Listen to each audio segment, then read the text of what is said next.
എന്തായാലും ആ ഡിസൈൻ എങ്ങനെയാ വന്നത്? ഇനി പവിത്ര എല്ലാം വരച്ചുകൊണ്ട് വെച്ചതായിരിക്കോ?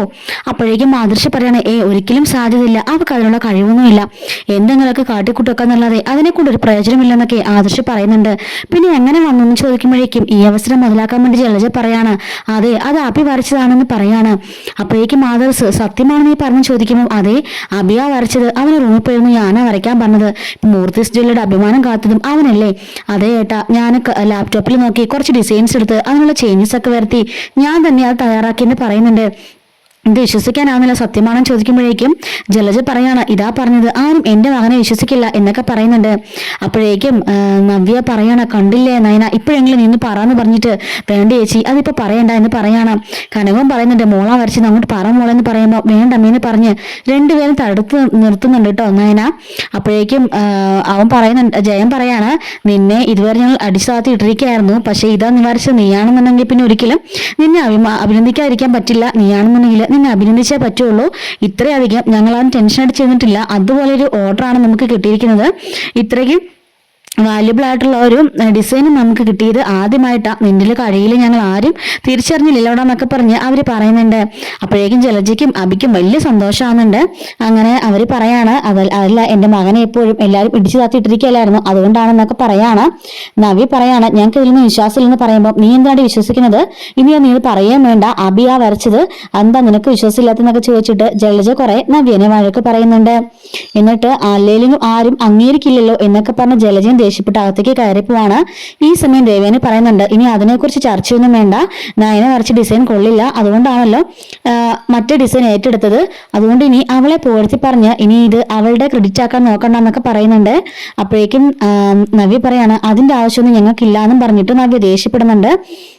അപ്പൊ കനകൻ പറഞ്ഞ, അല്ല മൂർത്തി സാറെ ഒന്നുകൂടെ ആലോചിച്ചിട്ടെന്ന് പറയുമ്പോഴേക്കും, തള്ളയ്ക്കും മക്കൾക്കും സഹിക്കാൻ പറ്റുന്നില്ലായിരിക്കും അല്ലേ അഭി വരച്ചെന്ന് പറയുമ്പോഴേക്കും, ഇത്ര നാളും ഇവള് വരച്ച ഡിസൈൻ എങ്ങനെയൊക്കെയോ ഒന്ന് ക്ലിക്കായി, അതിന്റെ പേരില ഇപ്പോൾ ഇവിടെ അഹങ്കരിച്ച് നടക്കുന്നത്, ഇനി ഇതിന്റെ ക്രെഡിറ്റും കൂടി അവൾക്ക് വേണമായിരിക്കും അല്ലേ എന്നൊക്കെ പറഞ്ഞ് ദേവ്യാനി ഒരുമാതിരി പുച്ഛിച്ച് സംസാരിക്കുകയാണ്.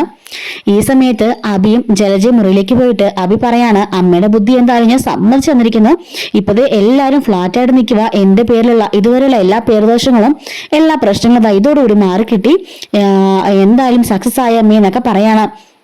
അപ്പോഴേക്കും അങ്ങോട്ടേക്ക് നവ്യ വന്നിട്ട് പറയാണ്, തള്ളയുടെ മോന്റെ ബുദ്ധിയൊക്കെ കൊള്ളാം, ഇത് നീ വരച്ചല്ലെന്ന് എനിക്ക് 100% ഉറപ്പാന്ന് പറയുമ്പോൾ, ഞാൻ വരച്ചതാണെന്നല്ല ഞാൻ പറഞ്ഞു ചോദിക്കുമ്പോൾ, അല്ലെന്ന് നിങ്ങൾ പറഞ്ഞാണ് ഞാൻ കേട്ടതാ, പിന്നെ നീ അത് വരച്ചതല്ല, എന്റെ അനിയത്തി നയനെ അത് വരച്ചെന്ന് പറയുമ്പോഴേക്കും, അവളെ കൊണ്ട് ആ ഡിസൈൻ ഒന്നും വരയ്ക്കാൻ പറ്റില്ല, നിനക്ക് പണ്ട് അവളെ കണ്ടുകൂടായിരുന്നല്ലോ, ഇപ്പൊ നിനക്ക് പിന്നെ എന്ത് പറ്റിയും ചോദിക്കുമ്പോൾ, ശരിയാ, ജീവിതത്തിൽ പണ്ട് മുതലേ നയനോട് എനിക്ക് ദേഷ്യമായിരുന്നു, അസൂയം ഉണ്ടായിരുന്നു, പക്ഷെ ഇപ്പൊ എനിക്ക് മനസ്സിലായി അവളുടെ ഭാഗമാ ശരിയെന്നുള്ളത്, അവൾ എനിക്ക് വേണ്ടി എന്തൊക്കെ ചെയ്തിട്ടുണ്ടെന്നും എനിക്ക് ഇപ്പോഴാണ് മനസ്സിലായത്, ദാ നിങ്ങളുടെ മകനുണ്ടല്ലോ, അവൻ ഇത്രത്തോളം ക്രൂരത കാണിച്ചതും എനിക്കിപ്പോഴാണ് മനസ്സിലായി എന്നൊക്കെ പറയുന്നുണ്ട്. എന്നിട്ട് പറയാണ്, അഭിയല്ല എന്നുള്ളത് ഞാൻ എല്ലാവരും പറയാൻ പോവാ, എന്നിട്ട് ഞാൻ തെളിയിക്കുന്നു പറയുമ്പോഴേക്കും, നീ എങ്ങനെ തെളിയിക്കാനാടി, എന്തൊക്കെയാണല്ലോ നിന്റെ അനിയത്തില ചെയ്യുന്നുള്ള കാര്യം ഉറപ്പാ എന്ന് പറയുന്നുണ്ട്. നെറ്റിൽ നോക്കി ഇവൻ തന്നെ ആ ഡിസൈൻസ് ഒക്കെ ചേഞ്ച് വരുത്തി അതൊക്കെ ശരിയാക്കിയെന്ന് പറയാണ്. ദേ ഇനി നീ എങ്ങാനും പോയിട്ട് ഇതെങ്ങാനും ആരോടെങ്കിലും പറഞ്ഞ് എന്റെ മകന് കിട്ടിയ അവസരങ്ങൾ ഇല്ലാതാക്കിയാലുണ്ടല്ലോ, വെച്ചേക്കില്ല, ഞാൻ മരുമകളാണ്, ഗർഭിണിയാണ്, ഞാൻ നോക്കില്ല, ശരിയാക്കി കളയുമെന്നൊക്കെ നവിയോട് പറയാണ്. അപ്പോഴേക്കും അഭി പറയാണ്, നീ അവിടെ ചെന്നിട്ട് നിന്റെ അനിയത്തിന്റെ പേരിൽ ആ ക്രെഡിറ്റ് ഉണ്ടാക്കിയെടുക്കാൻ ശ്രമിക്കുകയാണെങ്കിൽ നമ്മൾ തമ്മിൽ ഇനി ഒരു ജീവിതം ഉണ്ടാവില്ല എന്ന് പറയുമ്പോൾ നവി ചോദിക്കുന്നുണ്ട്, അതിനിപ്പോ വലിയ ജീവിതമുണ്ടോ, ഞാനും നീയും വലിയ ദാമ്പത്യം നയിക്കുന്നുണ്ടോ എന്നൊക്കെ ചോദിച്ച് നവി അവിടെയും ദേഷ്യപ്പെടുന്നുണ്ട്. ഞാൻ എന്തായാലും പറയാൻ പോവാ, അമ്മയും മോനും അത്രയാണ് സന്തോഷിക്കൊന്നും വേണ്ട, നീ ഒരു ഫ്രോഡാ, പണ്ട് നിനക്ക് ഈ ഒരു പൊസിഷനൊക്കെ കിട്ടുന്ന ഞാൻ ഒരുപാട് ആഗ്രഹിച്ചിരുന്നു, പക്ഷെ എനിക്ക് മനസ്സിലായി ഇപ്പൊ നിനക്ക് അതിനുള്ള യോഗ്യത ഒന്നും ഇല്ലെന്ന് എനിക്ക് നന്നായിട്ട് മനസ്സിലായി, അതുകൊണ്ട് തന്നെ ഇനി നീ ആ സ്ഥാനത്തിരിക്കാൻ യോഗ്യനോ അല്ല, നീ എല്ലാം ഇത് വരച്ചുള്ള കാര്യം പോയി എല്ലാവരോടും പറയുന്നുണ്ട്. അപ്പൊ ജലജ പറയാണ്, പോയി പറയടി, നീ പറഞ്ഞ ഇവിടെ ആരും മൈൻഡ് പോലും ചെയ്യാൻ പോകുന്നില്ല എന്നൊക്കെ പറഞ്ഞ് ദേഷ്യപ്പെടുന്നുണ്ട്. നിങ്ങളെന്താ അമ്മ ഇങ്ങനെ, ഇനി വല്ല പ്രശ്നം ഉണ്ടാക്കുമെന്ന് ചോദിക്കുമ്പോൾ, പോയി പണം നോക്കാൻ പറയടാ, അവളുടെ അനിയത്തി ആ നയനയ്ക്ക് അതൊന്നും വരയ്ക്കാനുള്ള കഴിവൊന്നും ഇല്ലടാ എന്നൊക്കെ പറയാണ്. ഈ സമയത്ത് അങ്ങോട്ടേക്ക് വന്നിട്ട് കനകൻ പറയുന്നുണ്ട്, മോളൊന്ന് ആലോചിച്ച് നോക്കിയേ, മോള് ചെയ്ത് ഇതിന്റെ ക്രെഡിറ്റ് മോക്കല്ലേ വേണ്ടതെന്ന് ചോദിക്കുമ്പോൾ നയന പറയാണ്, അമ്മ അങ്ങനെ ക്രെഡിറ്റിന്റെ ആവശ്യമൊന്നും എനിക്കില്ല, വലിയ ഇതാവണം എന്നുള്ള ആഗ്രഹം എനിക്കില്ല. അപ്പൊ നവ്യ പറയാണ്, നീ അത് ചെയ്തതിന്റെ പേരിലെ അവിടെ അമ്മയും മകനും കിടന്ന് ഭയങ്കര സന്തോഷിച്ചോണ്ടിരിക്കാം, എന്നെ കൊന്നില്ലെന്നേ ഉള്ളൂ എന്നൊക്കെ പറയുന്നുണ്ട്. അപ്പോഴേക്കും കനകൻ പറയാണ്, മോളെ നീ ഒരു സെക്കൻഡ് ഒന്ന് ആലോചിച്ച് നോക്കിയേ, നോക്കിയേ, ഇപ്പൊ 2-3 ബ്രാഞ്ച് മൂർത്തീസ് ജ്വല്ലറിയുടെ അവനെ ഏൽപ്പിക്കാൻ പോവാന്നൊക്കെയാ പറയുന്നത് കേട്ടത്. അങ്ങനെയാണെങ്കിൽ അത് മൂർത്തീസ് ജ്വല്ലറി തകർച്ച തന്നെയല്ലേ? അവനെ പോലെ ഒരു വൃത്തികെട്ടവൻ ആ പൊസിഷനിൽ പോയി ഇരുന്നാ പിന്നെ ആ സ്ഥാപനത്തിന് ആരും പറയേണ്ടതുണ്ടോ? നീ ഇവിടെ പിടിച്ചു നിൽക്കുന്നത് പോലും ആ മുത്തശ്ശന് വേണ്ടിയിട്ടല്ലേ? മുത്തശ്ശന്റെ ഏറ്റവും വലിയ സ്വപ്നവും ആഗ്രഹവും അദ്ദേഹത്തിന് അധ്വാനമല്ലേ മൂർത്തീസ് ജ്വല്ലറി? അത് മൊത്തം തകർന്ന് തരിപ്പണമാകാൻ ആ ഒറ്റ അവിടെ കയറിയാൽ മതി മോളെ. അതുകൊണ്ട് മോള് സത്യം എല്ലാവരോടും തുറന്നു പറയണമെന്ന് പറയുന്നുണ്ട്. നവി പറയാണ്, നിന്നെ കൊണ്ട് ഞാൻ തോറ്റു പോകത്തുള്ളൂ, മര്യാദയ്ക്ക് പോയി എല്ലാവരോടും പറഞ്ഞു, ഞാൻ പറയാൻ പോവാ എല്ലാവരോടും, നീയും സമ്മതിച്ചു കൊടുത്തേക്കണം, അല്ലാതെ ഇങ്ങനൊന്നും മൗനമായിട്ട് നിന്റെ കാര്യമൊന്നുമില്ല, മൗനമായിട്ടിരുന്നിരുന്ന നീ അനുഭവിച്ചതൊക്കെ മറന്നുപോയോ എന്നൊക്കെ പറയാണ്. കനകം പറയാണ്, ഇവളുടെ ഭർത്താവാണ്, അമ്മായിമ്മയാണ്, അതെല്ലാം ശരി തന്നെയാ, പക്ഷെങ്കിൽ രണ്ടും പക്കാ ഫ്രോഡുകളാ, അതുകൊണ്ട് അവരുടെ കാര്യത്തിൽ നീ ഇങ്ങനെ മയപ്പെട്ടിരുന്നിട്ട് കാര്യമൊന്നുമില്ല, സത്യമില്ലാണ് തുറന്നു പറയണം എന്ന് നയനോട് പറയുന്നുണ്ട്. അപ്പൊ നയനെയും പറയാന്നുള്ള രീതിയിൽ ഉറപ്പിക്കുന്നുണ്ട്. അവക്ക് അതിനുള്ള കഴിവൊന്നും ഇല്ലണെന്ന് പറയുമ്പോൾ, അല്ലമ്മേ അവക്ക് അതിനൊക്കെ പ്രത്യേക ഒരു കഴിവാ, അവൾ ഡിസൈനൊക്കെ വരയ്ക്കുന്നത് കാണേണ്ടത് തന്നെയാ, നമ്മളൊക്കെ നോക്കി നിന്ന് പോവും, അത്രയ്ക്ക് മനോഹരമായിട്ട് അവൾ വരയ്ക്കും, ഇനി അവൾ തന്നെയാണോമേ എന്നൊക്കെ ചോദിച്ചുകൊണ്ടിരിക്കുമ്പോഴേക്കും അങ്ങോട്ടേക്ക് ആദർശം എഴുതുന്നുണ്ട്. രണ്ടുപേരും സംസാരിക്കാതെ നിൽക്കാണ്. ആദർശം എന്നിട്ട് പറയുന്നുണ്ട്, സോറിഡ, ഇത്രയും കാലം നിന്റെ കഴിവിനെ ഞാൻ മനസ്സിലാക്കിയില്ല, ഇപ്പോഴാണ് ഞാൻ മനസ്സിലാക്കിയത്, അതുകൊണ്ട് തന്നെ നിനക്ക് സ്പെഷ്യലായിട്ടൊരു പാർട്ടി ഞാൻ തീരുമാനിച്ചിരിക്കാന്ന് പറയുമ്പോൾ, എന്തിനാ ആദർശിട്ട് ആ പാർട്ടിയൊക്കെ നമ്മുടെ കമ്പനിയല്ലേ, അതിൽ എനിക്ക് അവകാശമുള്ള കമ്പനി തന്നെയല്ലേ, അതിലെന്തെങ്കിലും ചെയ്തെന്ന് പറഞ്ഞ് പാർട്ടിയുടെ ആവശ്യമൊക്കെ ഉണ്ടോ എന്ന് ചോദിക്കുമ്പോൾ, എടായത് മുത്തശ്ശന്റെ തീരുമാനമാണ്, അത് മാത്രമല്ല നിനക്ക് പ്രൊമോഷനും വലിയൊരു പദവിയൊക്കെ നിനക്ക് തരാൻ പോവാ, ഇത്രനാളും അപ്പച്ചിക്ക് പരാതിയായിരുന്നല്ലോ ഇവന് വെറും അവിടുത്തെ ജോലിക്കാരനാണ്, അതെല്ലാം ഇന്നത്തോട് മാറാൻ പോവാ, നീ രക്ഷിച്ചത് നമ്മുടെ മൂർത്തീസ് ജ്വല്ലറിയുടെ അഭിമാനമാടാന്നൊക്കെ പറഞ്ഞിട്ട് ആദർശം സന്തോഷത്തോട് പറയുന്നുണ്ട്. അപ്പോഴേക്കും ജലജ പറയാണ്, നിനക്ക് എല്ലാവർക്കും വിശ്വാസമാകാത്തത് നിന്റെ ഭാര്യയ്ക്ക് മാത്രമേ ഉള്ളൂ, അവളാ അത് വരച്ചുള്ള രീതിക്ക് അവൾ നിൽക്കുന്നത്, എന്നാൽ അവൾ ഇനി ആരൊക്കെ പറഞ്ഞെന്ന് പറഞ്ഞാലും അത് നടക്കാനൊന്നും പോകുന്നില്ലെന്നൊക്കെ ജലജ പറയുന്നുണ്ട്. എന്നിട്ട് ജലജ അബിയോട് പോയിട്ട് പറയാണ്, ആദർശ് പോയതിനു ശേഷം എന്തെങ്കിലും പ്രശ്നം ഉണ്ടാക്കാൻ സാധ്യതയുണ്ട്, നവിയൊക്കെ കട്ടൊക്കെ നിന്നോണം, ഒരു കാരണവശാലും വിട്ടുകൊടുക്കാൻ പാടില്ല എന്നൊക്കെ പറയുന്നുണ്ട്.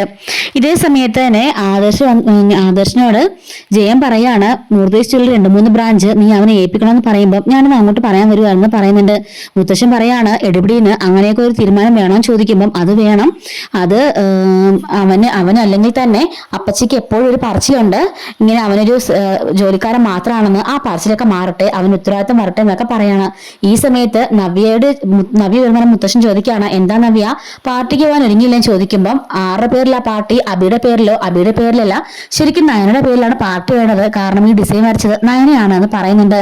മുത്തശ്ശൻ ചോദിക്കുകയാണ്, നവ്യ നീ നല്ലവണ്ണം കള്ളം പറയുന്നൊരു പെൺകുട്ടിയാണ്, അതുകൊണ്ട് തന്നെ എനിക്ക് പറഞ്ഞ് വിശ്വസിക്കാൻ സാധിക്കുന്നില്ല, അതെങ്ങനെ അതിനവിടെ ആ പേര് വന്നതെന്ന് ചോദിക്കുമ്പോഴേക്കും പറയുന്നുണ്ട്, അത് വേറൊന്നുമല്ല, അമ്മ ചായ കൊടുക്കാൻ വന്ന സമയത്ത് ഞാനും നയനയുടെ ആ പേപ്പറുണ്ട്, ആ പേപ്പേഴ്സിനിടയിൽ തിരികെ വെച്ചത് നയനെ കൊണ്ട് ഞാനും അമ്മയെ നിർബന്ധിച്ച് ഒരുപാട് വഴക്കുണ്ടാക്കിയിട്ട് അവളെ കൊണ്ട് വഴക്കിച്ചത്, ഇപ്പോഴും അവളോട് പറയാൻ പറഞ്ഞിട്ട് അവൾ എന്ത് ചെയ്ത് തുറന്ന് പറയുന്നില്ല, അത് അബി ഏറ്റെടുത്തതല്ലേ, അങ്ങനെ തന്നെ ഇരിക്കട്ടെ എന്ന് പറഞ്ഞിട്ട് നയനെ നിൽക്കാണ്.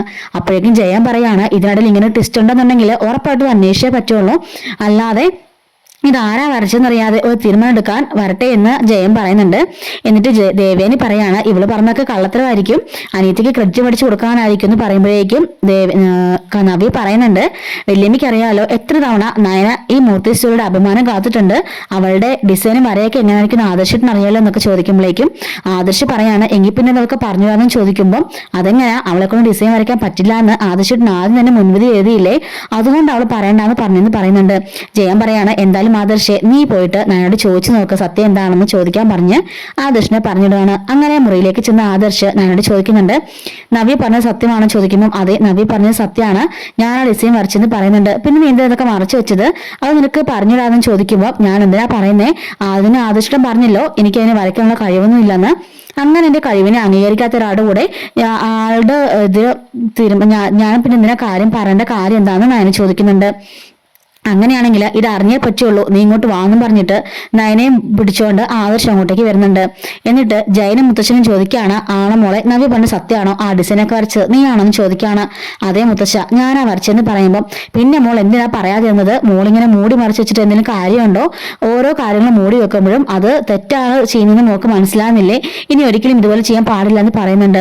എന്തായാലും ഇത് തെളിയിക്കാതിരിക്കാൻ പറ്റില്ല അച്ഛാ, നമുക്ക് തെളിയിച്ചേ പറ്റുള്ളൂ എന്ന് ജയം പറയാണ്. അങ്ങനെ അബിയും ജലജയും എവിടെ അവരെ വിളിക്കുമെന്ന് പറയുന്നുണ്ട്. അപ്പോഴേക്കും നവ്യ പറയുന്നുണ്ട്, വരുന്നുണ്ട് അമ്മയും മോനും പാർട്ടിക്ക് പോകാനായിട്ട് ഗ്രാൻഡായിട്ട് ഒരുങ്ങി ഇറങ്ങി വരുന്നുണ്ട് എന്നൊക്കെ പറഞ്ഞ് അവൾ ഇങ്ങനെ പറഞ്ഞുകൊണ്ട് നിൽക്കുന്നുണ്ട്. ഈ സമയത്ത് ഇവര് ജലജയും അബി അങ്ങോട്ടേക്ക് വരുന്നുണ്ട്. ദേവയാനി പറയാണ് സത്യമാണ് അങ്ങോട്ട് അറിഞ്ഞിട്ട് പോരെന്നൊക്കെ ചോദിക്കുന്നുണ്ട്. മൂർത്തി അപ്പൊ കനകത്തിനോട് ചോദിക്കുമ്പോൾ കനകം പറയാണ് അതേ സാറേ, നയനമോളാ വരച്ചത്. നയനമോളോട് ഞാനും നവി നിർബന്ധിച്ച് വരപ്പിച്ചതാ. വരച്ചപ്പോ ഞങ്ങൾക്ക് അത് ഒരുപാട് ഇഷ്ടപ്പെട്ടു. ഞാൻ ചായ കൊടുക്കുന്ന സമയത്ത് നവി അതുകൊണ്ട് വെച്ചത് എന്നൊക്കെ പറയുന്നുണ്ട്. അങ്ങോട്ടേക്ക് ഇറങ്ങി വന്ന ജലജയും അബിയോടും മുത്തശ്ശൻ ചോദിക്കുകയാണ്, അബി നീ തന്നെയാണോ ഡിസൈൻ വരച്ചതെന്ന് അവന്റെ മുഖത്ത് നോക്കി ചോദിക്കുമ്പോൾ അവനൊന്ന് പതറി നിൽക്കുന്നുണ്ട് കേട്ടോ. അപ്പൊ ഇതിന്റെ ബാക്കി വീഡിയോ എന്തായാലും നമ്മൾ ഉടൻ തന്നെ അപ്ലോഡ് ചെയ്യുന്നതായിരിക്കും. ഇത് ഇന്നത്തെ സ്റ്റോറിയാണ്. അപ്പം വരുന്ന ദിവസങ്ങളൊക്കെ സ്റ്റോറി അപ്ലോഡ് ചെയ്യുന്നതായിരിക്കും. മിസ്സാവാതിരിക്കാൻ ചാനൽ സബ്സ്ക്രൈബ് സപ്പോർട്ട് ചെയ്യണേ. Thanks for watching.